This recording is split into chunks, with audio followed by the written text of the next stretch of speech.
और बिहार की राजधानी पटना के पाटलिपुत्र रेलवे स्टेशन पर भारी बवाल और पत्थरबाजी की तस्वीरें सामने आ गई हैं। यहां भर्ती परीक्षा से पहले ही अभ्यर्थियों ने हिंसक प्रदर्शन कर दिया, अब जिसके बाद रेलवे संचालन प्रभावित हुआ और कई ट्रेनें देरी से चली। मद्य निषेध विभाग की परीक्षा से पहले परीक्षार्थियों ने जमकर पथराव किया, रेलवे ट्रैक जाम कर दिया और ट्रेनों में तोड़फोड़ की।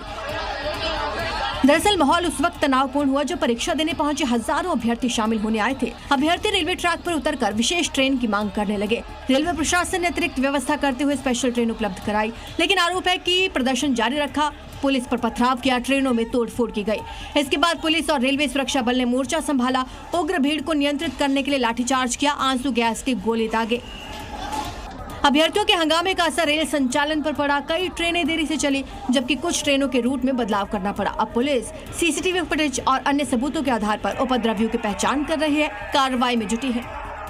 उत्तर प्रदेश में जबरन धर्मांतरण कराने पर कड़े कानून का प्रावधान होने के बावजूद भी कट्टरपंथी गैंग अपनी कारस्तानियों से बाज ही नहीं आ रहा। ऐसे ही अब 2 मामलों का खुलासा उन्नाव और फतेहपुर से हो गया है, जिसके बाद हिंदूवादी संगठनों ने जमकर बवाल काट दिया।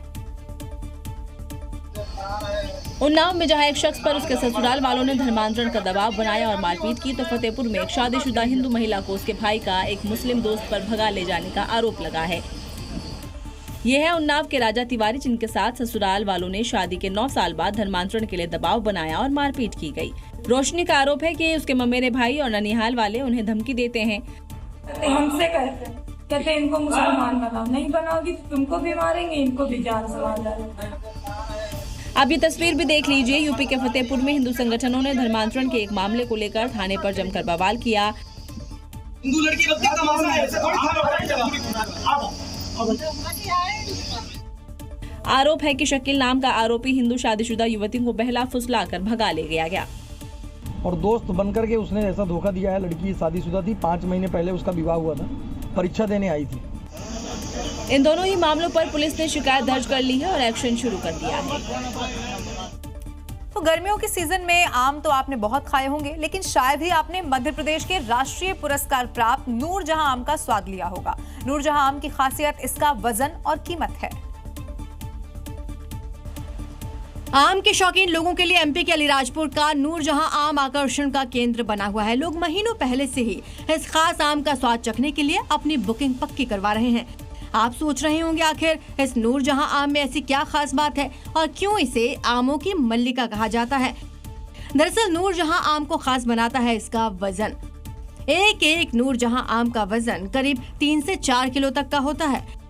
भारी मांग के चलते इसके सिर्फ एक आम की कीमत 3000 रुपए तक पहुंच जाती है। नूरजहां आम की खासियत है कि ये 3 से 4 किलो के बीच में रहता है। इसका पूरा रिकॉर्ड 4 किलो 750 ग्राम है और करीब इस वर्ष ये 3 किलो और 3.5 किलो के बीच में रहने वाला है।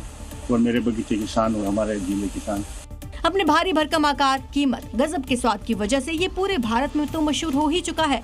आलम यह है कि इस आम को देखने के लिए लोग दूर दूर से अलीराजपुर के इस बाग पहुंच रहे हैं। बाग पहुंच रहे लोगों को बिना खरीदे इसे छूने तक की इजाजत नहीं है।